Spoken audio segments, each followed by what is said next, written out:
하시고 천국에 주소서.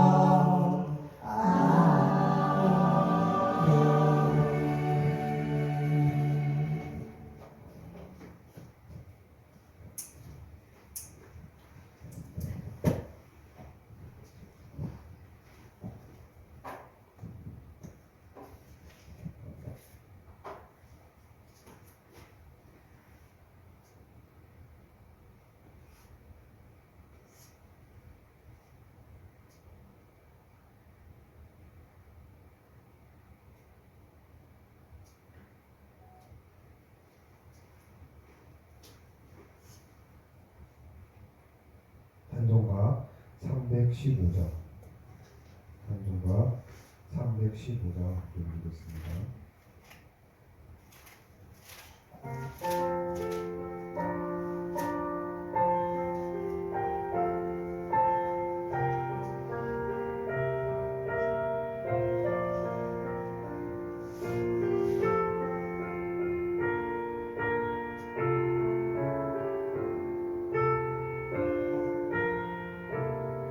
내 주 되신 주를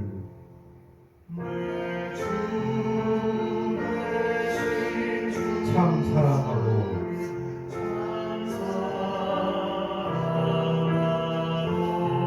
곧 그에게 죄를 다 구합니다. 큰 은혜를 주신 내 예수님,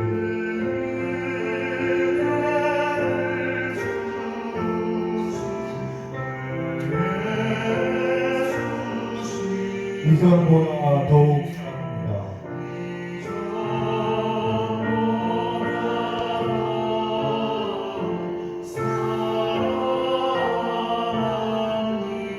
주 날 사랑하사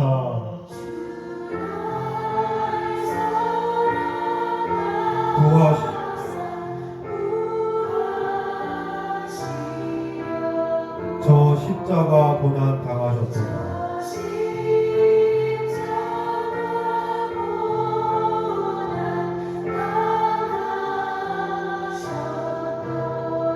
그 가시관 쓰신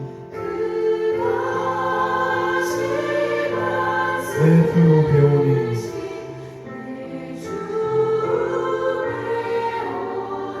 이전보다 더욱 사랑합니다.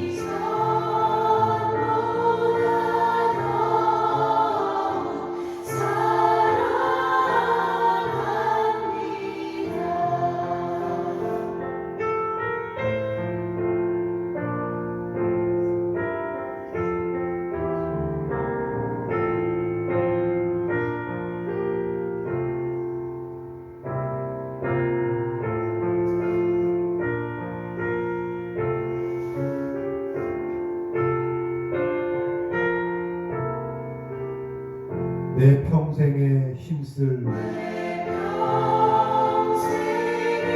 큰 의무는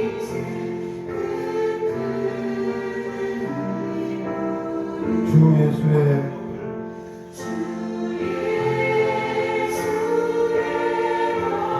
늘 길임이라.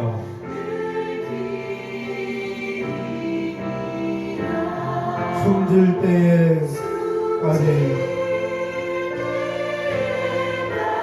내 할 말씀은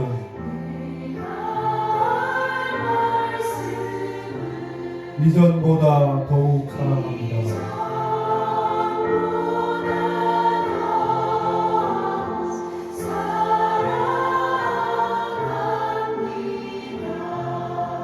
그 영광의 나라 나 들어가서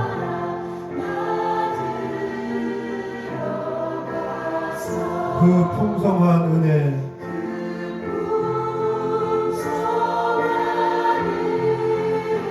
늘 감사하리. 금 연류관 쓰고 나 찬송할 말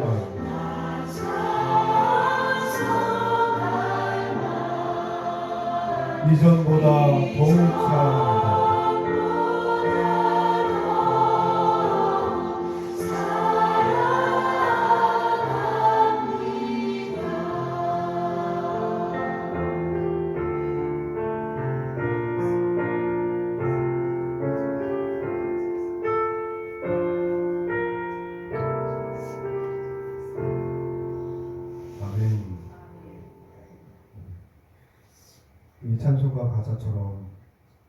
내 평생에 힘쓸 그 큰 의무는 우리 주 예수의 덕을 늘 기립니다.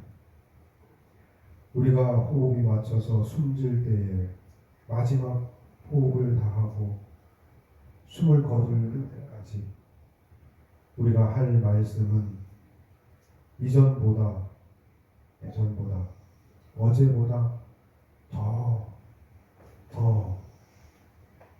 많이 사랑합니다. 어제보다 오늘 더 사랑하고 1년 전보다 올해가 더 사랑하고 그렇게 살았습니다. 더 많이 사랑했습니다. 이렇게 우리가 마지막 호흡을 멈춰야 됩니다. 마지막 호흡이 멈출 때 우리가 할 수 있는 말은 내 구주 예수를 더 많이 사랑했습니다. 하루하루 더 많이 사랑했습니다.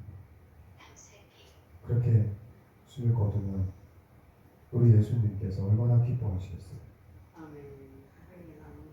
그러면 그 영광의 나라 들어가서 풍성한 은혜를 감사할 수밖에 없고 금면류관을 씌워주시면 그 금면류관을 받아 쓰고 찬송할 말 이전보다 더욱 사랑합니다. 이렇게 고백하면 이게 완성이에요. 우리의 신앙의 마지막 완성은 이렇게 마지막 끝을 내는 거죠. 이 소망이 우리 안에 늘 있었으면 좋겠어요.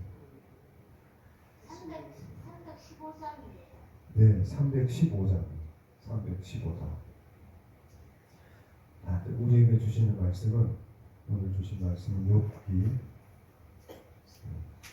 욥기 23장 10절부터 제가 읽어드릴게요. 욥기 23장 10절. 욥기 23장 10절. 이 말씀은 친구들이 하는 얘기가 아니라 욥이 하는 얘기예요.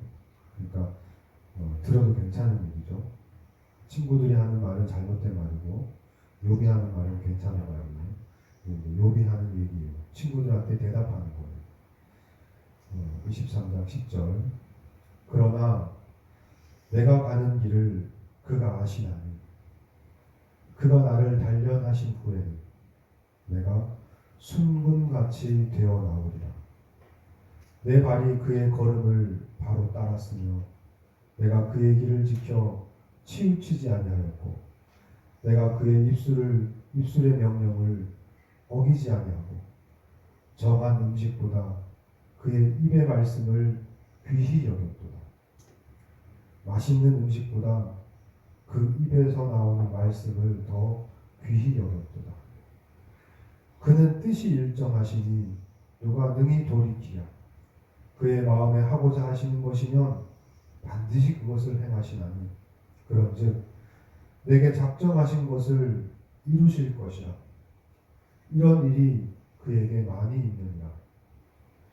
그러므로 내가 그 앞에서 떨며 지각을 얻어 그를 두려워합니다. 하나님이 나의 마음을 약하게 하시며 전능자가 나를 두렵게 하셨나니 이는 내가 두려워하는 것이 어둠 때문이 아니고 흑암 때문도 아니고 내 얼굴을 흑암이 가렸기 때문도 아니로다. 아멘. 지금 욥이 두려워하는 이유는 막막해하고 갑갑해하며 두려워하는 이유가 현실의 그 막막하고 어두움 때문도 아니고 다 잃어버렸기 때문도 아니고 이 깜깜한 흑암이 내 얼굴을 가렸기 때문이 아니라 뭐 때문에 내가 지금 두려워하냐면 하나님께서 나의 마음을 약하게 하셨고 예전에는 하나님께서 나의 마음을 강하게 하셨는데 나를 두렵지 않게 하셨는데 지금 하나님께서 나의 마음을 약하게 하시며 그 전능자 되신 하나님께서 나를 두렵게 하셨기 때문에 내가 두렵습니다. 하나님이 나를 약하게 하셨고 하나님께서 나를 두렵게 하셨기 때문에 내가 이렇게 두렵습니다. 하나님이 나를 버리신 것 같고 하나님께서 나를 떠나신 것 같아서 두렵습니다. 이게 욥의 마음입니다. 재산을 잃어서 두려운 것도 아니고 자식을 잃어서 두려운 것도 아니고 사람들이 조롱하고 손가락질해서 두려운 것도 아니고 내 모든 현실이 막막하고 깜깜해서 두려운 것도 아니고 오로지 두려운 게 있다면 하나님께서 나를 약하게 하시고 나를 두렵게 하셨으니 내가 원래 이렇지 않았는데 내가 원래 강했으며 늘 담대하게 두렵지 않게 살았었는데 하나님께서 나를 이렇게 만드셨으니 내가 두려워합니다. 하지만 하나님께서 작정하신 것은 어떤 일이 있어도 반드시 이루시니 저는 그 일을 이루시는 하나님을 끝까지 경외합니다. 하나님을 두려워하며 하나님을 끝까지 섬기겠습니다. 왜냐하면 내가 당하는 이 길, 내가 당하는 이 고난, 이거 다 나를 창조하시고 나를 여기까지 인도하신 그가 다 아시나요? 다 알고 계시니 그가 나를 단련하신 후에 이 모든 시간이 끝나서 나를 단련하신 후에는 내가 순금과 같이 되어 나오리라. 내 발이 그의 걸음을 바로 따랐으며 내가 그의 길을 지켜서 치우치지 아니하려고 애쓰고 노력하며 살았으며 내가 그의 입술의 명령을 어기지 않으려고 매 순간순간 나를 채찍질했으며 세상이 주는 음식과 세상이 주는 그 안락함을 귀히 여기지 않고 우리 아버지 하나님의 입의 말씀을 더욱 더 귀히 여겼기에 하나님께서 이 모든 것을 아시나니 이 형편, 이 상황, 이 처지 다 아시나니 하나님께서 나를 단련하신 후에는 내가 순금과 같이 그렇게 더 아름답게 만들어 주실 것을 믿습니다. 하고 욥이 말씀을 한 거예요. 이게 욥의 대답이었어요. 하지만 친구들은 이렇게 말하지 않았어요. 하나님을 경외한다면, 하나님을 두려워한다면 결코 욥에게 그렇게 마구 쏟아낼 수 없어요. 하나님이 두렵기 때문에. 근데 이 욥의 친구들, 세 친구는 하나님이 어떠신 분인 줄 알기만 했지 하나님이 어떠한 사람이고 어떠한 분이고 어떠한 생각을 갖고 어떻게 행하시는지만 알았지 실제로 그 하나님을 경외하지는 않았어요. 그래서 하나님 두려운 줄 모르고 하나님이 어떠신 분인지도 모르고 자기가 아는 하나님을 그냥 마구 떠들면서 욥에게 깊은 상처를 남겼어요. 욥이 힘들었던 것은 사실 환경적 어려움이 아니라 친구들이 쏘아대는 그 말을 통해서 더 많이 상처받고 더 많이 힘들었어요. 그러니까 우리가 지금 다니는 이 교회는 하나님을 믿는 사람들이 모여있는 집단이고 모임인데 실제로 환경의 어려움보다는 이 함께 교회 다니고 믿음을 같이 지켜나가는 이 동역자들이 찔러대는 그 말이 그 화살이 더 아프고 괴롭다는 거죠. 차라리 그 친구들이 없었으면 좋았을 것을 차라리 이 친구가 오지 않았으면 좋았을 것을 그런 마음이 들 정도로 더 아프게 하는 거죠.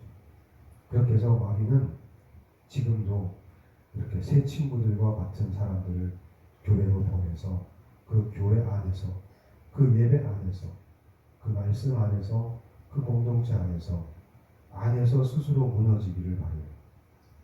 이제 마귀는 외부에서의 공격보다 안에서 스스로 무너지기를 더 원해요. 이 교회가 자기들끼리 치고받고 싸워서 무너지기를 원해요. 그것을 너무 잘 알고 있는 이 욥이 저에게 영으로 제게 부탁했어요. 이 세상의 마지막 때는 내가 당한 이 고난과 고통보다 더 심할 거다.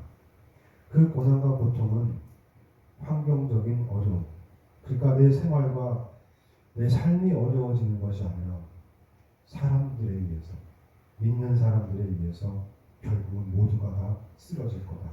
그게 마귀가 우리에게 준비하고 있는, 그래서 결국은 주님 말씀하신 대로 이 마지막 때에 믿음을 보겠느냐, 믿음을 가진 사람들이 과연 가만히 있겠느냐라는 그 말씀이 이루어질 거라는 거죠.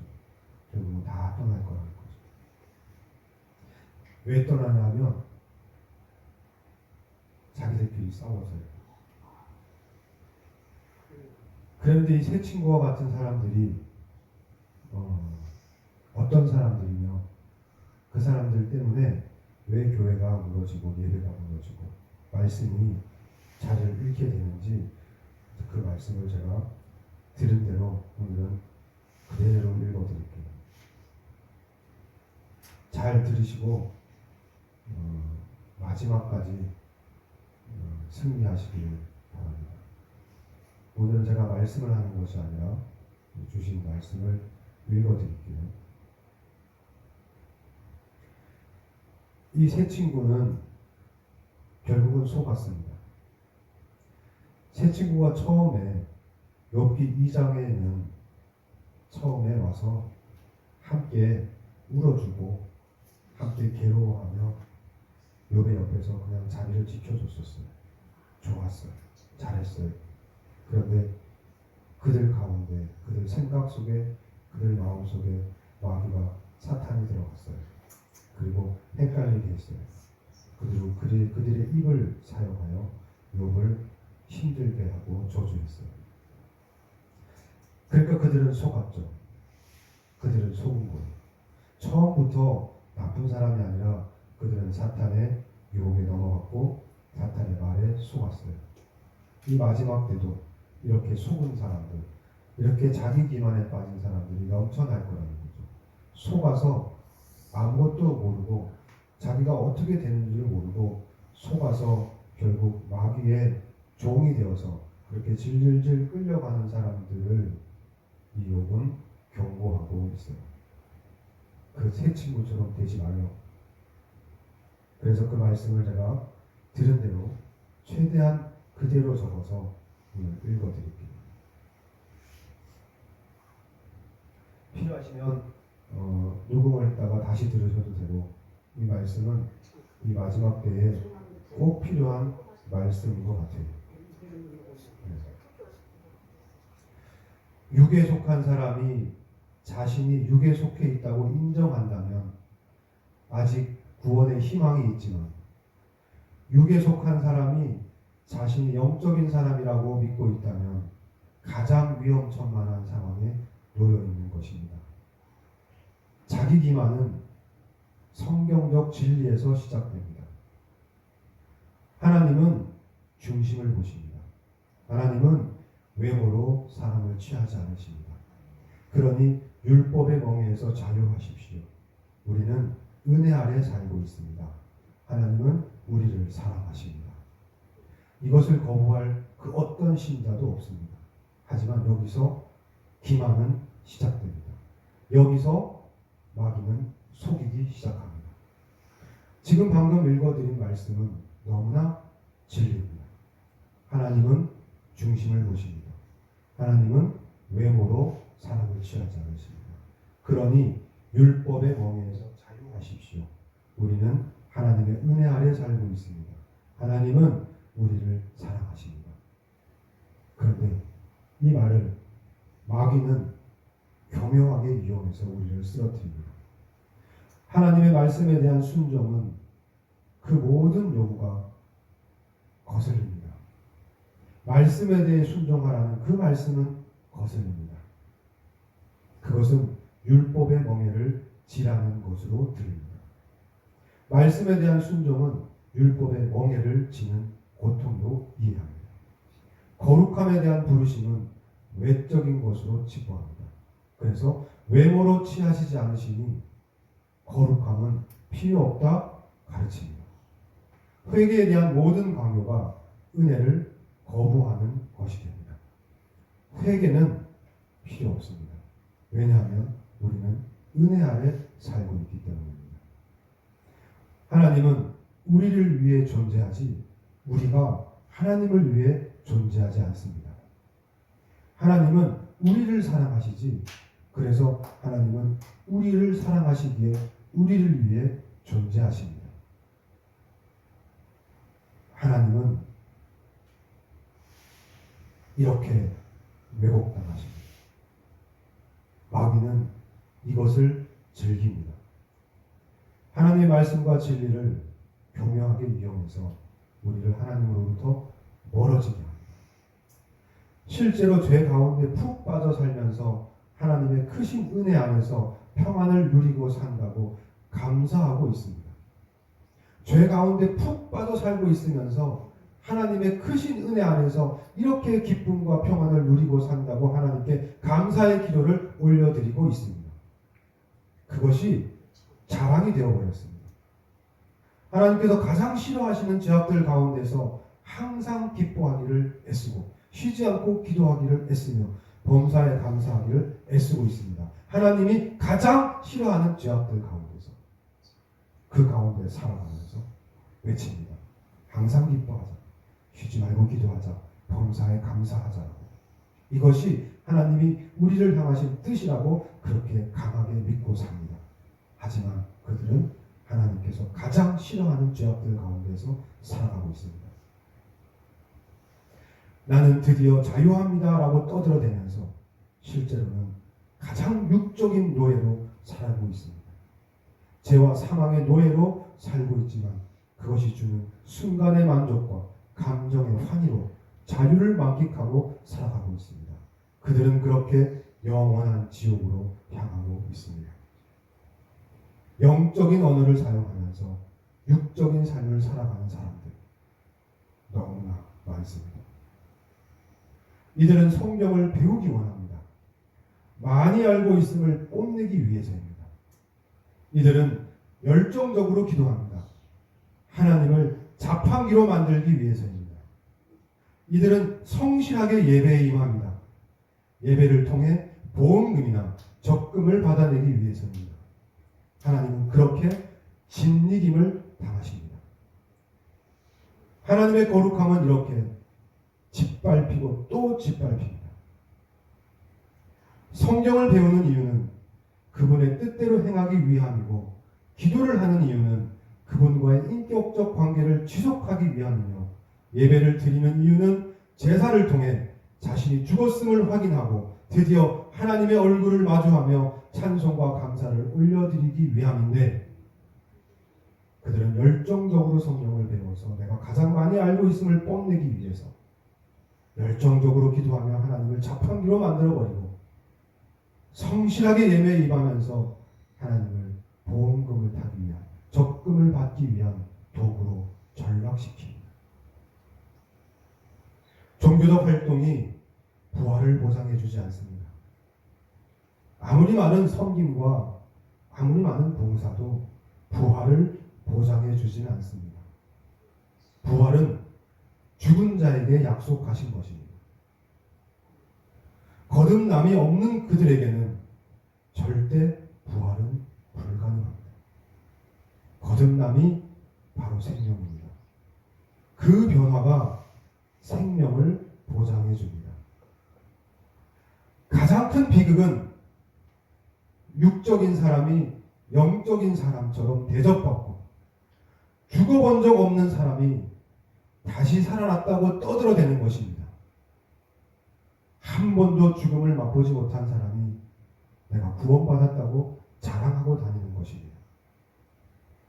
죽어본 적 없는 자아가 영적인 옷을 입고 영적인 언어를 사용할 때 하나님과 가장 막 멀어집니다. 그것이 교만입니다. 죽어본 적 없는 자아가 영적인 옷을 입고 영적인 언어를 사용하며 그들만이 그들의 세상을 만들어 하나님을 대적하고 있습니다. 이것이 가장 무서운 교만입니다. 하나님 없는, 하나님을 경외하지 않는 삶, 그것은 가장 무서운 교만입니다.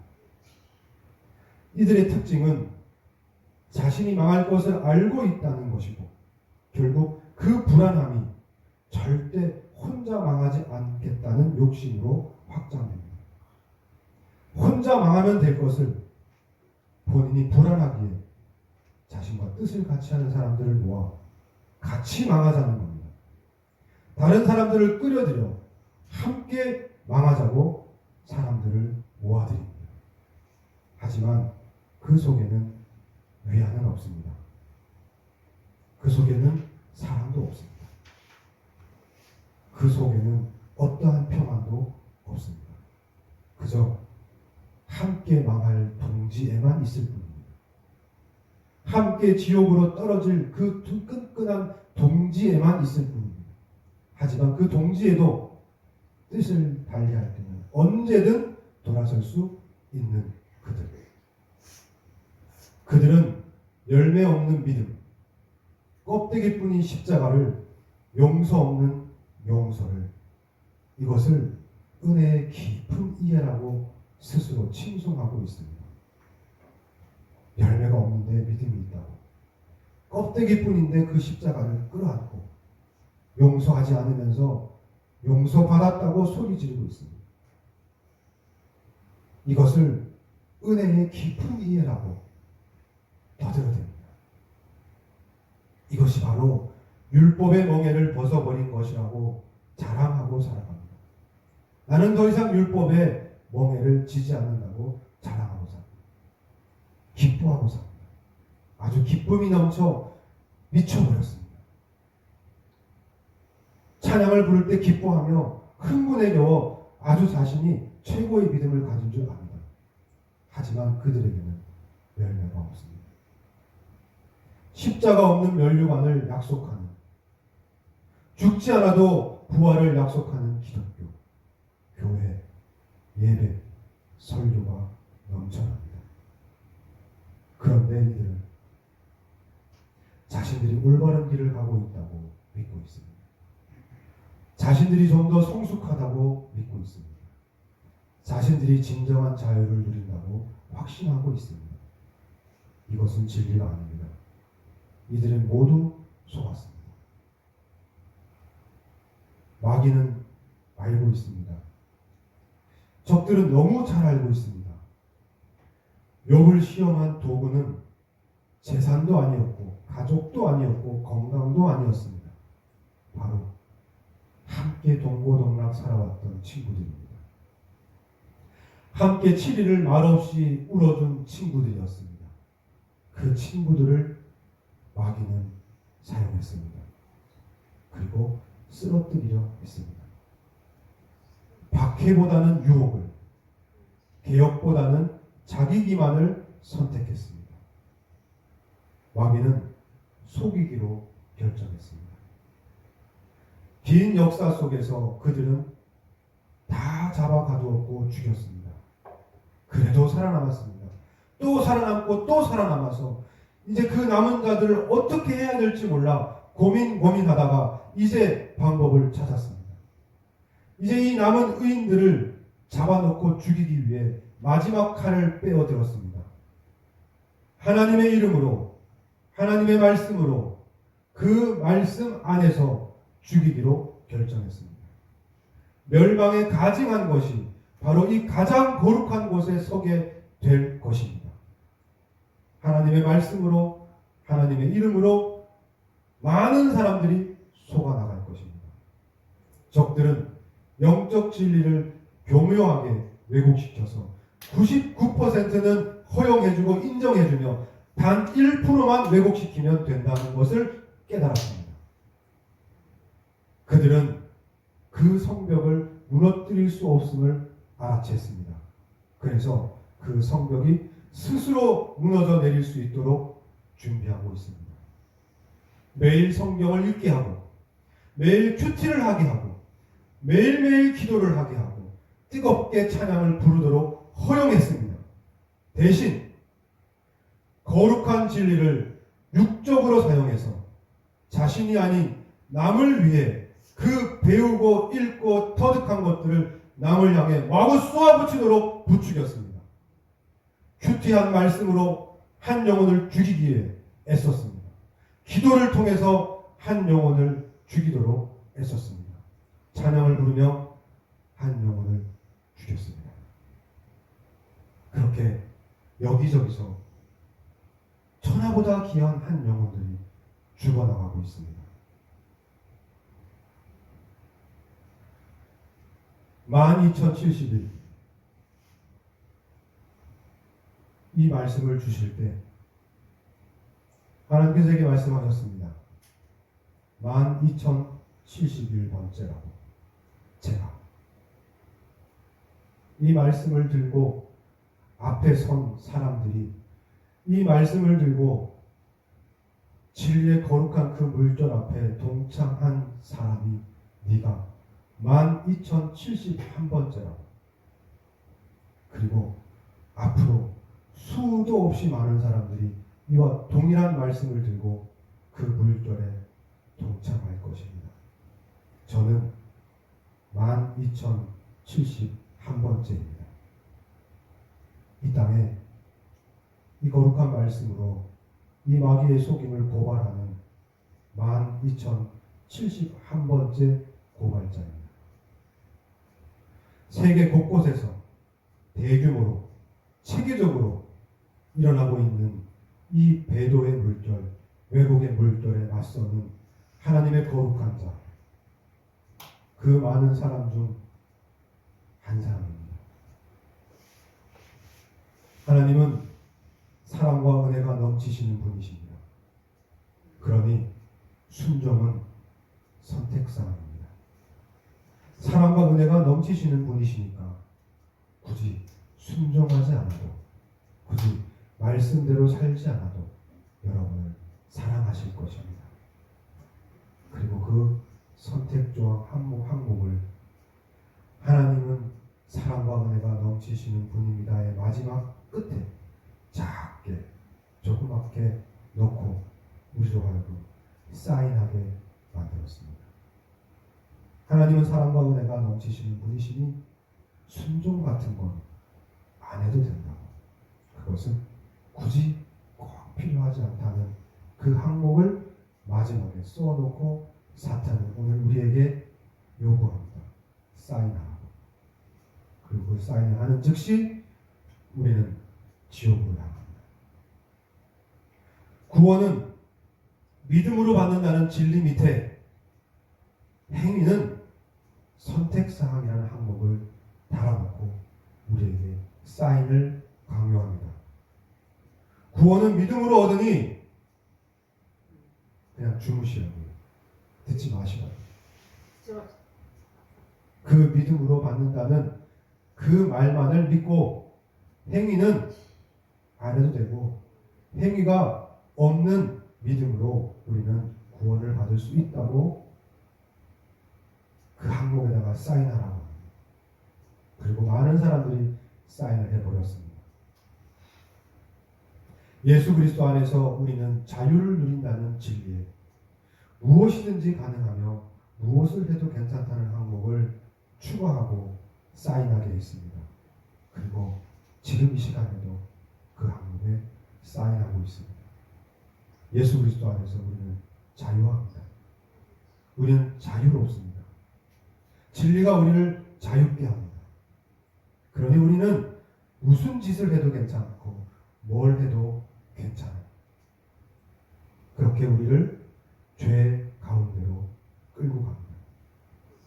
우리는 거기에 사인했습니다. 성경 구절로 정당화된 자기 논리, 자기 신앙, 자기 신학, 하나님의 말씀을 자신의 타당성과 합리성을 뒷받침하는 너덜너덜하게 찢어진 누더기 첫 조각으로 만들어 버렸습니다. 하나님의 말씀은 자기를 위한 말씀이고 하나님의 말씀은 자기를 살리고 정당하기 위해서 쓰여진 말씀으로 바꿔버렸습니다. 그렇게 자유롭게 진리가 나를 자유롭게 했다고 마음대로 지멋대로 살아갑니다. 하나님은 당신을 있는 그대로 사랑하십니다. 아멘입니다. 그러니 모든 죄를 용납하실 것입니다. 아멘입니다. 그러니 우리는 변화할 필요는 없습니다. 지금 그대로면 충분합니다. 맞습니다. 진리입니다. 하지만 마귀는 이것을 교묘하게 이용합니다. 탕자의 비유에서 아버지는 있는 모습 그대로 받아주셨습니다. 맞습니다. 하지만 다음이 중요합니다. 탕자가 돌아왔을 때 아버지는 있는 모습 그대로 더럽고 추하고 냄새나는 모습 그대로 받아주셨습니다. 맞습니다. 아멘입니다. 진리입니다. 하지만 아버지는 그가 입던 옷을 벗겨서 새로운 옷을 입히셨고 그에게 반지를 끼우셨고 그가 신고 있는 더러운 신을 벗기서 하나님께서 준비하신 새로운 신을 신기고 나서 잔치에 참여하게 하셨습니다. 이것이 진리입니다. 변하지 않는 모습, 달라지지 않는 모습, 그것은 지옥으로 가는 길입니다. 하나님은 단 한 번도 있는 그대로 당신을 사랑합니다라는 말을 거절한 적은 없습니다. 그것이 아니라고 말한 적도 없습니다. 하지만 그것은 용납하고 받아들일 때뿐입니다. 세상의 길로 가던 사람을, 지옥의 길로 가던 사람을 받아들일 때는 있는 모습 그대로 사랑하시며 받아주시며 용납하십니다. 그러나 반드시 변해야 합니다. 그 모든 것을 청산해야 합니다. 그 모든 것에서 돌아서야 합니다. 그렇지 않고는 그 잔치에 참여할 수 없습니다. 있는 모습 그대로 받아주셨지만 그런 모습으로 계속 살기를 원치 않으셨습니다. 이게 우리가 믿는 아버지 하나님의 마음입니다. 받아준 이유는 죽었던 영혼을 다시 살려내어 새로운 삶을 살도록 하기 위함이었습니다. 거듭남이 목적이셨습니다. 그런데 변화를 요구하지 않고 자유만을 허락하시더군요. 있는 모습 그대로 누구든 받아주신다고요. 그러니 자유롭게 살라고요. 다시 예전과 같은 삶을 계속 그렇게 살아가라고요. 마귀는 그렇게 가르칩니다. 이곳에 함께한 예배드리는 성도님들 달라지셨나요? 주님을 만난 다음 변하셨나요? 이전 삶보다 지금의 삶이, 지금의 생활이 달라지셨나요? 거룩해지셨나요? 구별되셨나요? 그렇지 않다면 여러분은 속았습니다. 그렇지 않다면 여러분은 쫓겨날 겁니다. 더럽고 냄새가 나서 취해서 악해서 쫓겨날 겁니다. 악하고 게으른 종아 슬피 울며 이를 갈미 있으리라 하고 내쫓으실 겁니다. 우리 하나님은 있는 그대로 사랑으로 품어주시고 받아주시지만 변하지 않는다면, 어제와 오늘이 달라지지 않는다면 바깥 어두움 그 지옥에 우리를 버리시고 슬피 울며 이를 갈아도 다시 쳐다보지 않으시는 분이십니다. 달라지셨나요? 변했나요? 아니면 그대로인가요? 그대로이신가요? 죄송하지만 속으셨습니다. 마귀의 종입니다. 마귀와 함께 지옥으로 초대받았습니다. 기독교는, 교회는, 예배는, 설교는 공격받지 않고 지금 스스로 그 안에서 조금씩 무너져 내리고 있습니다. 마귀는 지금 신이 나서 어쩔 줄을 몰라 하고 있습니다. 그들의 세상입니다. 그들의 세상입니다. 그들 마음대로 주무르고 그들 마음대로 무너뜨리고 있습니다. 마귀의 목적은 당신을 교회에서 떠나가게 하는 것이 아닙니다. 교회 안에서 죽어가게 하는 것입니다. 빼쩍 말라 죽어가게 하는 것입니다. 아무것도 먹지 못하고 배고파 죽어가게 하는 것입니다. 그것도 서서히 아주 천천히 교묘하게 자신이 죽어가는 줄도 모르게 죽이는 것입니다. 그리고 마귀는 성경을 읽지 못하게 하는 것이 아니라 계속해서 성경을 읽게 하고 듣게 하되 절대 그 말씀에 순종하지 못하게 하는 것이 그들의 유일한 목표입니다. 이제 다른 것은 다 포기했습니다. 이제 다른 어떤 목적도 없습니다. 그들의 목적은 단 하나, 말씀에 순종하지 못하게 하는 것입니다. 말씀대로 살지 못하게 하는 것입니다. 마귀는 절대 부담스럽거나 억지스럽게 공격하지 않기로 작정했습니다. 작은 타협으로 균형과 조화를 말하며 다가옵니다. 왜 스스로를 그렇게 괴롭힙니까? 라고 물어봅니다. 왜 그렇게 극단적이어야 합니까? 라고 물어봅니다. 주님의 은혜를 만끽하세요. 주님이 주시는 기쁨을 놓치지 마세요. 하나님을 왜 그렇게 무섭고 두려운 존재로 여기십니까? 사랑과 인애가 한이 없는 그분을 만나보세요. 그분은 지금도 당신이 있는 모습 그대로를 사랑해 주십니다. 진리가 우리를 완전한 자유로 이끌어 주실 것입니다. 아무것도 염려하지 마세요. 우리는 구원을 잃지 않을 겁니다. 우리는 이미 충분하니까요. 안심하세요. 걱정하지 마세요. 지금 있는 그대로 그렇게 살아가세요. 그렇게만 살아간다면 천국입니다. 속았습니다. 축하합니다. 지옥입니다. 여러분은 지옥으로 한 걸음 한 걸음 빨려가는 중입니다. 마귀는 은혜라는 이름을 쓰고 자유라는 얼굴을 가지고 사랑이라는 외투를 입고 성숙이라는 가방을 들고 와서 율법주의를 피하라고 강력하게 말합니다. 그리고 우리를 위로하는 척하며 우리의 감정을 동요시키며 우리의 감정을 가지고 장난을 칩니다. 감격하게 합니다. 그렇게 영적 감각을 마비시키고 죄에 대해 무감각하게 만들어 결국 거룩함에 대해 무관심하게 만들 것입니다. 그렇게 그들은 진리에 대해 냉담해지게 할 것이며 순종에 대해서는 더욱더 강한 저항을 하게 만들 것입니다.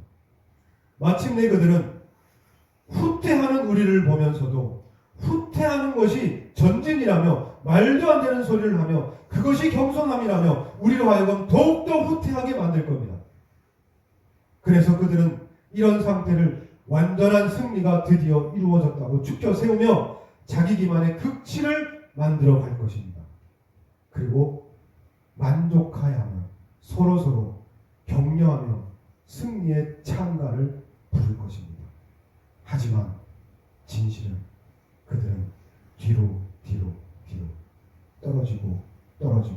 떨어지고 있습니다.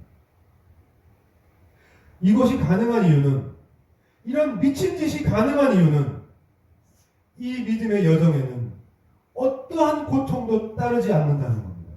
그들이 제시하는 이 믿음의 여정에는 어떠한 고통도 아픔도 따르지 않는다는 것입니다. 그들의 여정에는 축복만 있을 뿐입니다. 그들의 여정에는 기도의 응답만 있을 뿐입니다. 그들의 여정에는 하나님의 은혜와 하나님의 사랑만 가득할 뿐입니다. 이 영적 여정에는 이상하게도 고통, 십자가가 없습니다.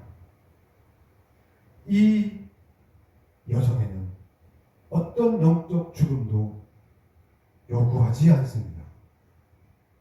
오후 12시 이 영적 죽음은 이렇게 죽어가는데 고통이 없다는 것으로 만족해야 합니다. 기도가 응답되어지는 것으로 만족해야 합니다.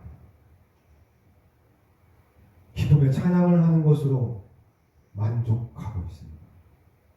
편안함과 위로와 기쁨과 성숙과 자유와 승리가 주어졌다고 믿고 살아갑니다. 그렇게 서서히 영적 죽음을 맞이하게 됩니다. 뜨겁고 열정적인 찬양 소리 속에 영적 죽음의 영광은 계속해서 울려 퍼집니다. 한 사람 죽고 두 사람 죽고 옆에 사람이 또 죽어나가도 아무도 모릅니다. 이제 욥기의 저자 욥은 우리에게 이렇게 경고합니다. 의인은 이렇게 살아간다. 첫째, 당신은 성경 지식은 늘어나지만 순종은 줄어들고 있습니다. 당신은 더 많이 토론하지만 더 적게 적용하고 있습니다. 당신의 머리에는 성경 말씀으로 가득하지만 당신의 삶은 텅 비어 있습니다. 만약 지금부터 읽어드리는 이 10가지 중에 한 가지라도 여러분에게 속해 있다면 여러분은 그것으로부터 시작해서 저주의 씨앗이 되어 서서히 영적 죽음을 맛보게 될 겁니다. 그렇게 영원한 지옥으로 마귀와 함께 축하받으며 지옥으로 끌려 들어갈 것입니다. 둘째, 당신은 다른 사람의 죄는 쉽게 알아내지만 자신의 죄는 보려하지 않고 누가 보여주면 정당화합니다. 당신은 다른 사람에게 늘 높은 기준을 요구하지만 자신에게는 늘 예외를 만들고 있습니다. 다른 사람은 빠르게 판단하지만 자신에게는 늘 관대합니다. 셋째, 당신은 영적인 말은 많이 하지만 영적인 열매가 없습니다. 당신의 언어는 누구보다 경건하지만 당신의 삶은 누구보다 세속적입니다. 당신의 입술에는 늘 찬양이 있지만 당신의 마음에는 늘 교만으로 가득 차 있습니다. 당신은 당신에게 일어난 일을 은혜라고 말하지만 다른 사람에게는 사랑이 없기에 징벌이라고 말합니다. 당신은 넷째, 당신은 회개에 대한 부르심을 율법주의로 거부합니다. 당신은 변화에 대한 요구를 정죄로 받아들입니다. 당신은 순종에 대한 가르침을 속박이나 억압으로 이해합니다. 그래서 회개하지 않습니다.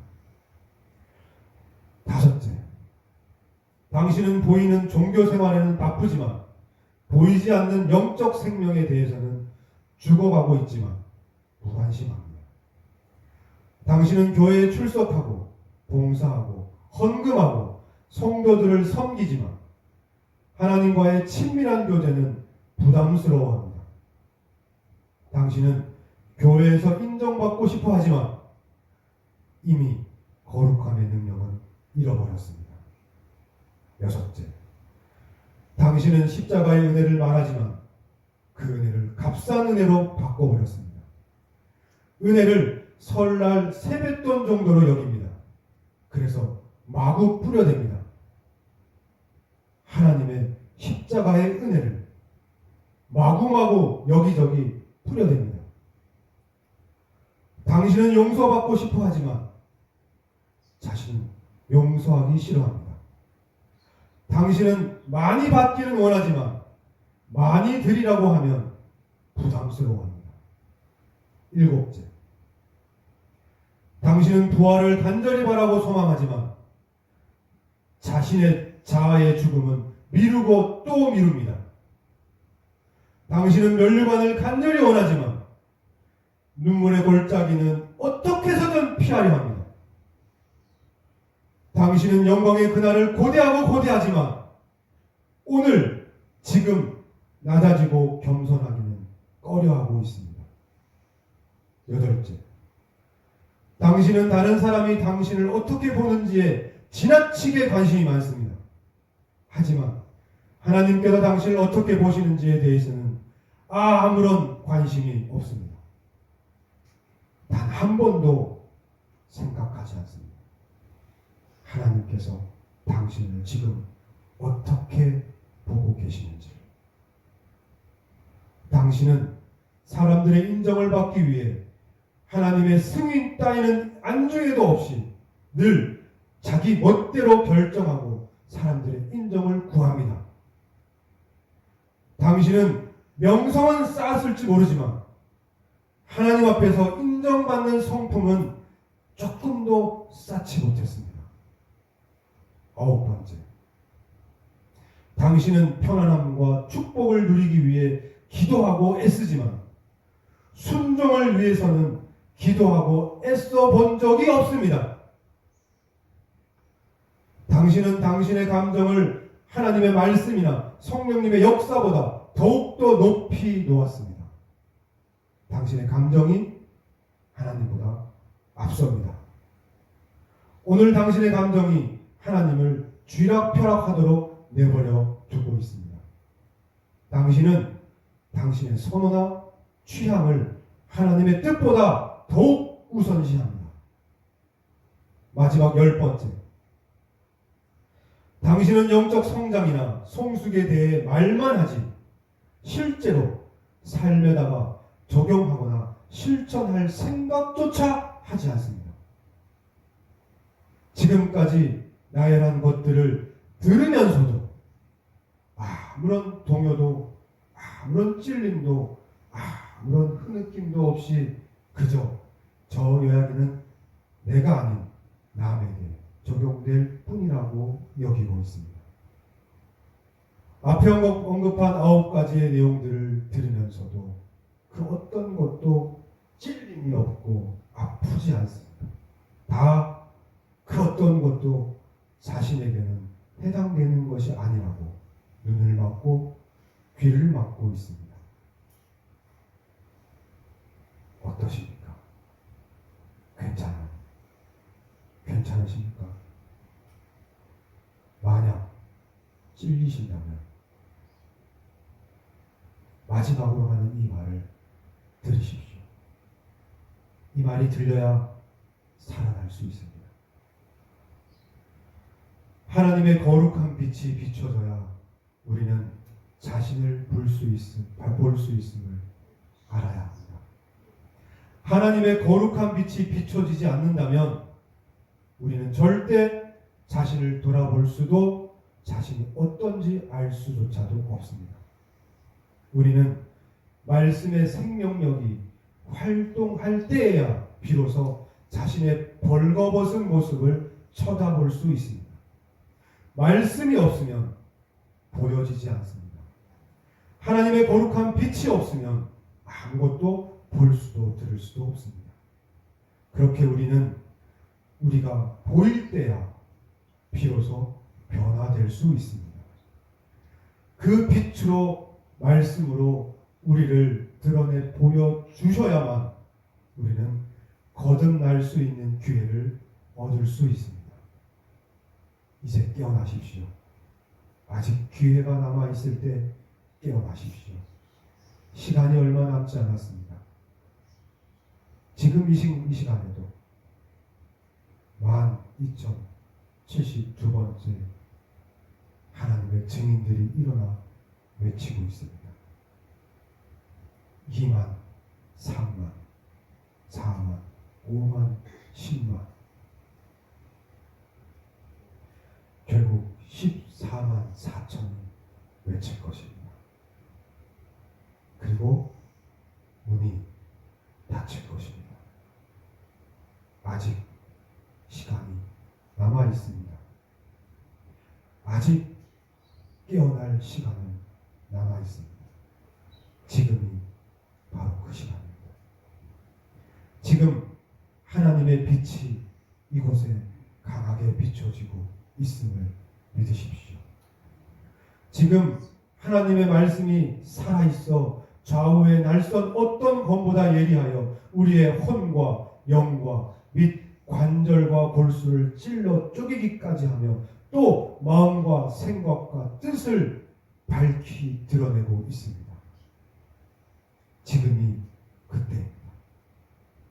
이제 당신은 거듭남을 경험하며 새로운 삶을 살아갈 수 있습니다. 돌아서십시오. 지금 거기서 도망치십시오. 지금 거기서 떠나십시오. 그러면 하나님께서 함께 하실 것입니다. 그 약속을 지키실 것입니다. 모든 것이 회복될 것입니다. 우리가 돌아선다면, 지금 마음을 돌이킨다면, 첫째, 영적 능력이 회복됩니다. 기도도, 증인사도, 사역도 다 회복됩니다. 그릇이 깨끗해졌기에 이제 하나님께서 사용하실 것입니다. 둘째, 영적 분별력을 회복시키실 겁니다. 진리의 영과 거짓의 영을 분별할 수 있게 될 겁니다. 영적인 것과 육적인 것을 분별하게 될 겁니다. 하나님의 음성과 사탄의 속삭임을 구별하게 될 겁니다. 셋째, 영적 민감성을 회복하게 될 겁니다. 성령의 음성에 예민하게 반응할 겁니다. 양심의 경고가 강하게 작동할 겁니다. 죄에 대한 경각심과 거부감이 일어날 것입니다. 넷째, 영적 권위가 회복될 것입니다. 다른 사람들을 이끌 수 있습니다. 하나님의 말씀에 순종하기에, 스스로 책임지지 않아도 되기에 이제 그들을 이끌 수 있습니다.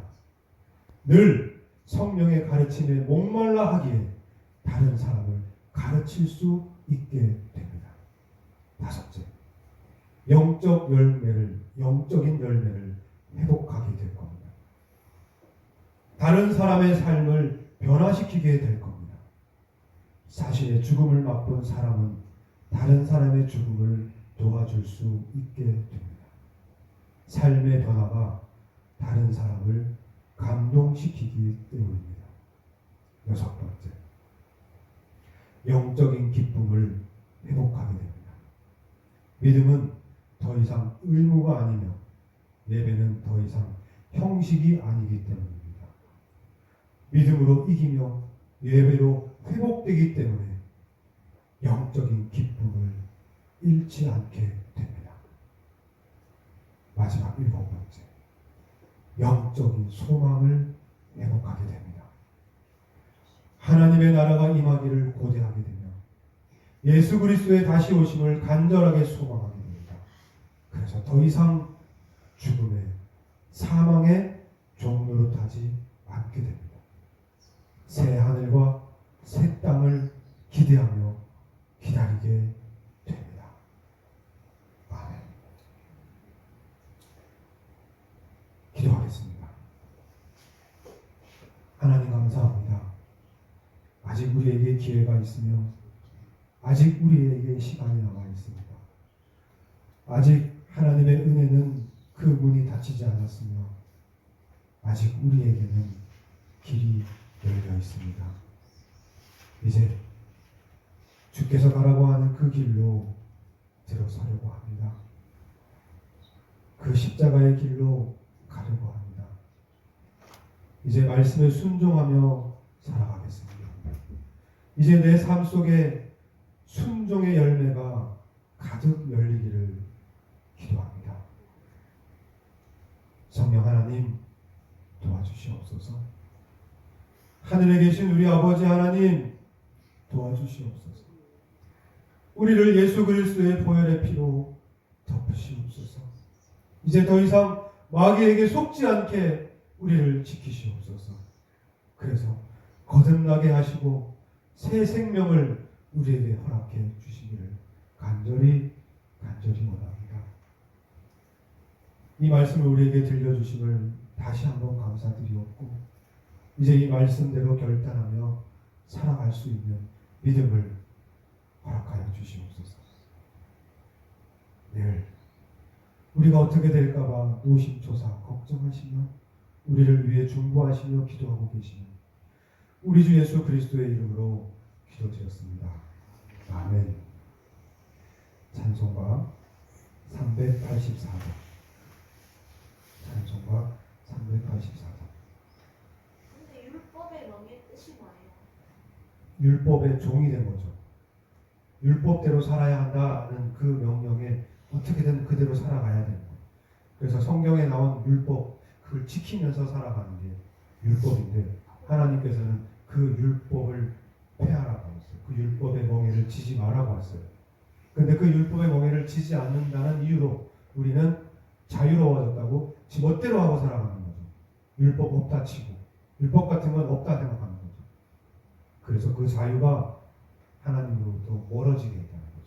그럼 명의 뜻은 뭐예요? 멍에는 소들이 이 코에다 끼우고 목에다가 세워서 주인이 이리 가라 저리 가라 할 때 멈춰라 할 때 당겨서 그 코가 아파가지고 시키는 대로 주인이 시키는 대로 하는 게 멍에예요. 옛날에 소들이 짐승들이 이 멍에를 지었어요. 그래서 짐승을 길들일 때 짐승을 마음대로 자기 마음대로 하려고 할 때 이 멍에를 지워서 그 멍에로 조종했어요. 네. 코에다가 끼워서 목에다 걸어서 개목줄처럼 마음대로 끌고 다니는 거예요. 272장 찬송가에 네. 처음에 고통의 멍에 벗어져고 이러면 그거는 고통의 멍에죠. 그 고통의 멍에를 벗어야 되죠. 지금 율법의 멍에는 하나님께서 율법의 멍에도 벗으라고 했어요. 그리고 고통의 멍에를 벗기 위해서 우리는 예수님께로 가야 되죠. 이게 다 멍에예요. 우리를 꽉 쪼아매고 있는 멍에예요. 근데 고통의 멍에도 벗어야 되고 율법의 멍에도 벗어야 되는데 우리가 뜻이구나. 근데 그게 잘못 이용해서 하나님으로부터 멀어지게 된다는 거죠. 마귀는 그 말씀을 이용한다는 거죠. 잘못된 길로 간다는 거죠. 자, 찬송가 384장.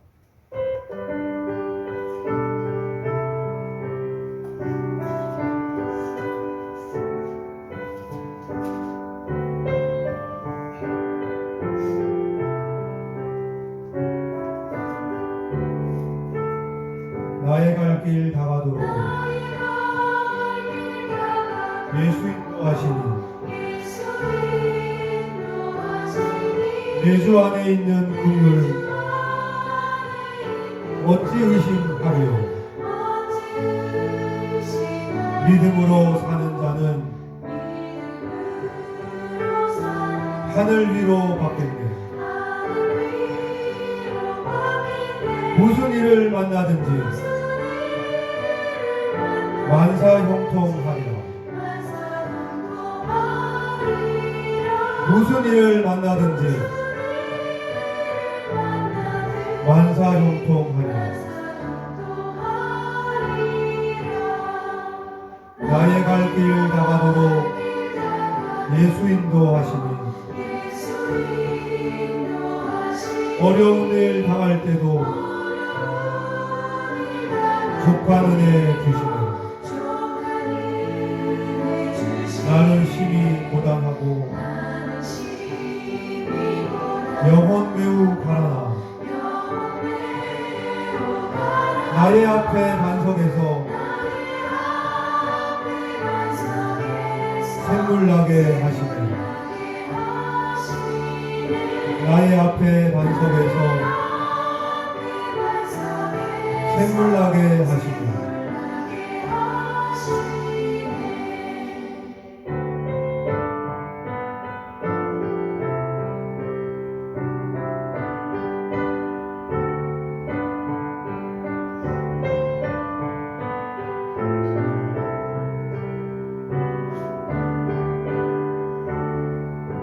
나의 갈 길 내가도록 예수 인도하시니 그의 사랑 어찌 큰지 말로 할 수 없구나. 성령 강화받은 영혼 하늘나라 갈 때에 영영 부를 나의 찬송 예수 인도하셨네. 영영 부를 나의 찬송 예수 인도하셨네.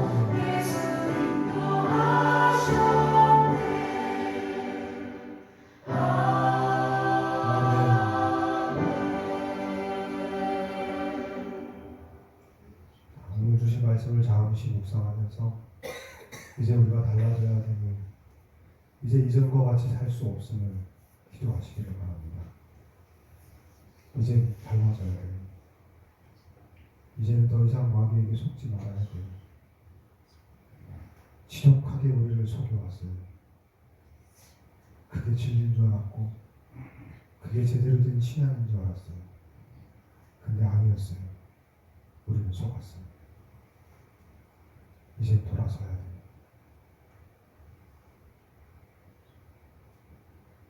하나님 앞에 간절히 기도하세요.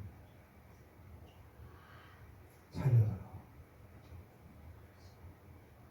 나를 좀 살려달라고 기도하세요.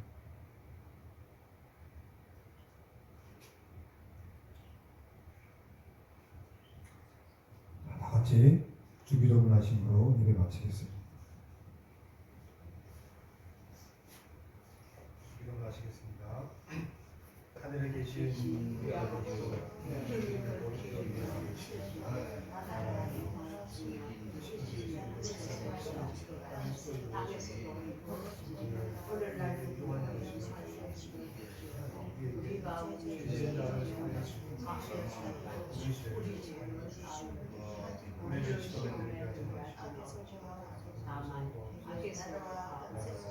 내게 나라와